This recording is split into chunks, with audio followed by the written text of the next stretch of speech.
Schade, who was the caster of the X spell there. His opponent this round is Steve Tuchek, the mono blue devotion pilot, who apparently won the die roll and is going to lead here with Island into Judge's Familiar. So the red-green devotion list in this matchup, the mono blue deck doesn't have a lot of range of interaction. It's basically just Tidebinder Mage and maybe Rapid Hybridization and Cyclonic Rift in some corner case scenarios. So yeah, not a lot of ways to interact with them, especially with the nut draws, certainly, as you can go like double Burning Tree into Garruk on turn 3 or something like that. But yeah, Daniel's going to be able to pretty much continue playing larger creatures, but Steve may be able to get a tempo advantage, as we see here with Tidebinder Mage on turn 2, going to keep that Elvish Mystic tapped, preventing Daniel from playing his planned Domery Raid on turn 2. Yep. Tidebinder Mage, a critical piece of disruption that Steve has. Otherwise, he's very much just at the mercy of Daniel's draws. Yep. Tidebinder Mage is going to be one of the key targets for any and all kill spells that Daniel has in his deck. He currently has Domery Raid and Clan Defiance in the main deck. He does have copies of Mizzium Mortars in the sideboard, as we see Temple of Abandon on turn 2 from Daniel. In comes Steve's 1-1 and 2-2 to drop Daniel down to 16. See if he can continue curving out here. Turn 3, that's a Thassa. Beautiful draw from Steve thus far. Yep, everything going according to plan. If he can follow it up with a 4-drop, either Jace or Bident, of which he has 2 of each, or Master of Waves, of course, of which he has 4. Come on, how do you play any less than 4 that card? Sylvan Caryatid from Daniel on his 3rd turn. Not exactly how he drew up this game. No, certainly not. That elf could have ushered in a pretty strong opening sequence. Perhaps something like Sylvan Caryatid plus Temple, and then additional spells on the following turns, but that Tidebinder Mage has really stunted Daniel's development. Daniel also missed his 3rd land drop. He didn't have an untapped land on his 2nd turn, so the Domery Raid on turn 2 wasn't going to happen. As Steve plays an Omen Speaker. Omen Speaker is a card that is somewhat less represented in these mono blue decks, but he is playing it over most of the Frostburn Weirds. He has 3 copies of Omen Speaker and 2 copies of Frostburn Weird, but it still gets him the 5 devotion to be able to attack with the God of the Sea. So Daniel's under a lot of pressure already, as we see another copy of Judge's Familiar. And this may have been inspired by Milton Figueroa's list from the top 4 of the Open in Orlando last week that actually played a full 4 copies of Omen Speaker and only 1 Frostburn Weird. Yeah, I think that that being able to scry into your bigger pieces, especially a mono blue devotion deck where really you have 4 Thassas, 4 Master of Waves, and a bunch of stuff to make those 2 cards work. You really want to find those big 8 cards in your deck, as we see Polukranos, World Eater, coming down for Daniel. But he is just at 8, so he's looking at basically lethal on board, as Steve can make his Thassa unblockable. He has 2 flyers and then some leftover creatures. Oh, didn't even need it. Had Tidebinder Mage the whole time. Tapping down Polukranos, and we're quickly off to game 2. So Daniel on his sideboard has some stuff to shore up the matchup a little bit. He has 3 copies of Mizzium Mortars, 4 copies of Mistcutter Hydra, and a single Wasteland Viper. Wasteland Viper, a little weird, but you can play it alongside Polukranos to give it Death Touch inside of combat, and then the monstrous kills everything. So this is a little more effective at taking care of some threats like Frostburn Weird and Nightveil Spectre that aren't necessarily the easiest thing to take out with Polukranos. Yep, you can get to 6 mana after you play your Polukranos early-ish. Attack with the Polukranos, give it Death Touch, and then use the extra 5 mana to fight 2 opposing creatures to be able to kill those 2 creatures. And oh, by the way, have a 7/7 Death Toucher attacking. Over here on Steven Tuchek's side of things, we got a couple Dissolve, which is mostly for control, not going to come in here. Curse of the Swine's interesting. He hasn't seen a lot of Daniel's big threats. He has a Sylvan Primordial, he has a Rurik Thar, he has a Nylea, which is indestructible and pretty much impossible to get rid of unless you can exile it with Curse of the Swine, turning it into a pig. He's much more likely to bring in the 2 Rapid Hybridizations, 2 Domestications. He also has a Cyclonic Rift, Jace, Architect of Thought, Bident of Thassa, Dispel, all 1-ofs in his sideboard. Not particularly interesting. Yeah, I like the cards that allow him to be more of a tempo deck in the matchup. He can't really go along with the red-green devotion deck. Again, he doesn't have a lot of ways to break up what Daniel eventually does, with the exception of Dissolves.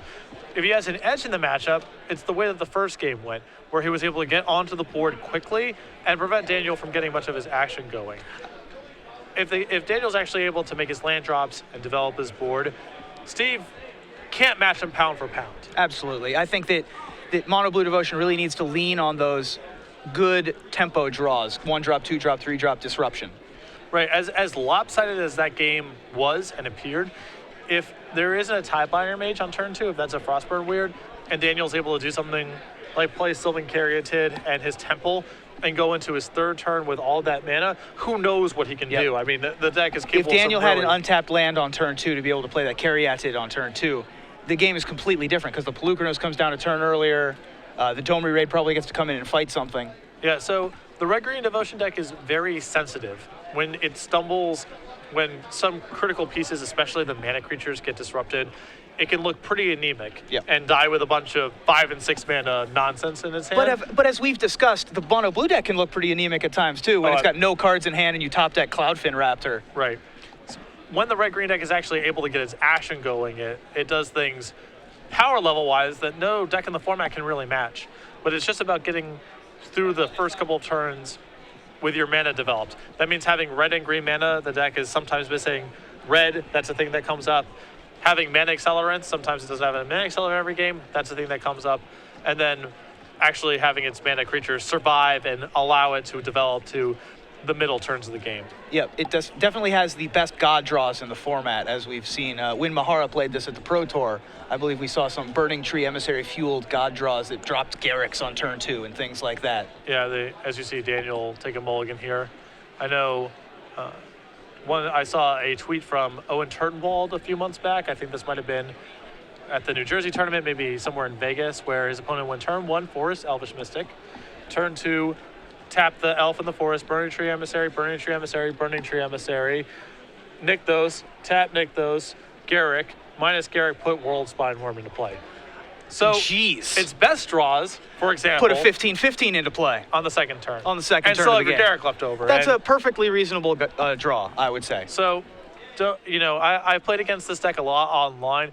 It can go from 0 to 60 so fast, especially with Burning Tree Emissaries, that you can't discount it even when its board looks pretty anemic, because Nykthos and Burning Tree Emissary enable some pretty explosive draws and some pretty explosive comebacks as well. Yep, certainly not a diesel engine. That thing gets up to speed real quick. Whereas the Mono Blue deck, much more curve oriented. If it misses any spot, it can falter.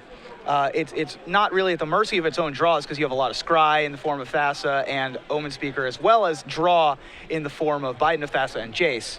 But if the top of your library isn't cooperative, you might just hit a land pocket, and if you miss a turn, then you're in real deep trouble. Yeah, the flip side of that is it has fewer draws that are literally non-functional compared to the red-green deck, which gets draws that gets a bunch of 5 and 6 mana stuff. A mana creature gets killed, it can't cast anything in his hand. The mono blue deck doesn't fail quite on that level, but it is still sensitive to hitting its drops in the right order. Now, we've been seeing a lot of success from blue-white control and Esper control today.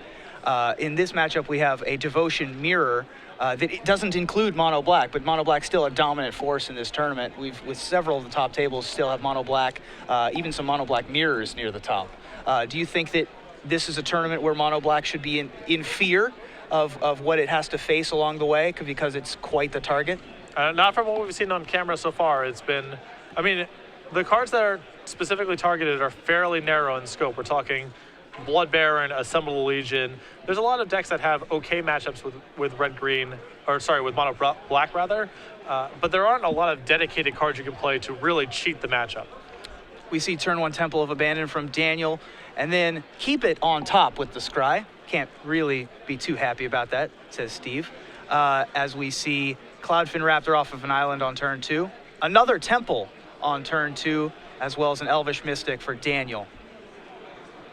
And here comes a Judge's Familiar.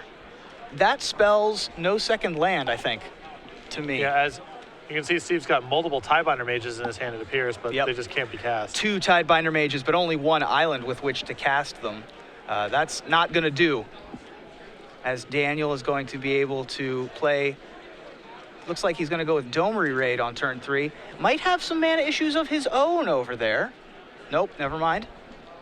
Faked me out. Yeah. No, he's doing good. He's got a Pelucranos, a Domery. A lot of power in his hand. Yep. He just has to decide how he wants to proceed here. How would you play this turn? Would you drop the Planeswalker or would you drop the giant creature? I can't. Or the mana guy. He had all the choices here. Okay. I think that I suspect I would have cast Pelucranos on that turn, but this is also totally fine. Yeah, because he'll be able to untap with 6 mana regardless of whether he finds another land.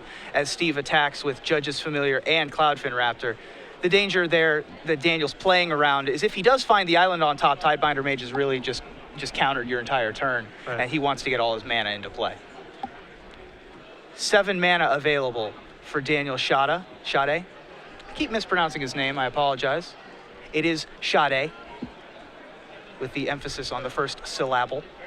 There is Pelucranos for 4 mana. And he's going to use the monstrous ability right now, X equals 1, to be able to shoot down Judges. He's going to play Domri Raid. Different route here. That's probably better. Yeah, I like this route a little bit better. Well, so he's going to use it to fight, and the fight gets countered by a rapid hybridization, and Domri goes down to 1.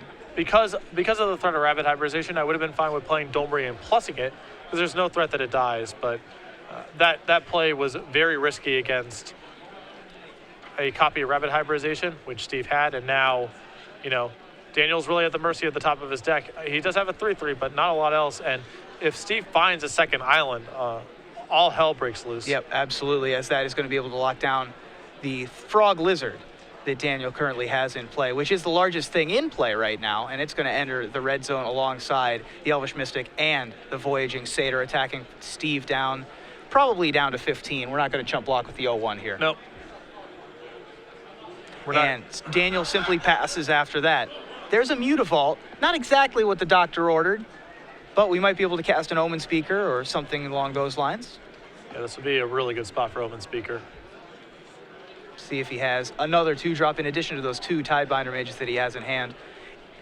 Those Tidebinder Mages just torturing Steve right now. He does have another rapid hybridization in hand should Daniel find another big creature-based threat on the top of his deck. His creatures include Pelucranos as well as Rurik Thar. He doesn't actually have Stormbreath Dragon in this version of the deck. Yeah, he has a couple of weirdos. He has a Sylvan Primordial, a Rurik Thar that you just mentioned too, a Nylea that you don't see in every list. And 3 Arbor Colossus. And what he uses that rapid hybridization on instead is to make a Frog Lizard of his own. So after Daniel attacks, he's going to be able to evolve both Cloudfin Raptors and block the Voyaging Satyr, as well as block the Elvish Mystic with the now 1/2 Cloudfin Raptor. So off of just 1 blue mana, Steve is in pretty good shape. Yeah, all sorts of tricks at his disposal, and he's just now drawn the second island. And he's been able to not only keep parity, but sort of take an advantage off of just that 1 island, and now with 2, he's going to be able to start going on the offensive, attacking for 7 here. A pair of 2/3 Cloudfin Raptors and Frog Lizard after the Tidebinder Mage locks down that Frog Lizard on Daniel's side of the board. That should remain tapped. Now this is basically mortars or bust. I mean, this game has shifted that fast. Yep. He does have the 6 mana there. Does he have the mortars? We don't have any Judges Familiars in play anymore to be able to counter it. Looks like he has another land and a Pelucranos in his hand, is what it looked like to me. Certainly has the Pelucranos, which I think is what Daniel's deciding he wants to do here. There is Pelucranos, World Eater. A little late to the party. A little late to the party, and as we know, Steve does have another copy of Tidebinder Mage in his hand, and Daniel is at 7. And even without the Tidebinder Mage, 7 points in. If he's able to get in with the Frog Lizard somehow, either with some sort of like a Cyclonic Rift or a Thassa, something like that. Well, even this will be enough. But this will be plenty here with just the Tidebinder Mage. I was trying to think of ways he could do it even without the Tidebinder Mage. But Steve Tuchek has 2 Tidebinder Mages in both games against Green-Red Devotion, which is real good when they don't have a way to get rid of them. And looks like Steve Tuchek is going to move on to 7-1, still well alive for top 8. Yeah, I think Daniel, on that one turn where he played both Domri and Pelucranos, was not as conscious as he needed to be about the possibility of rapid hybridization.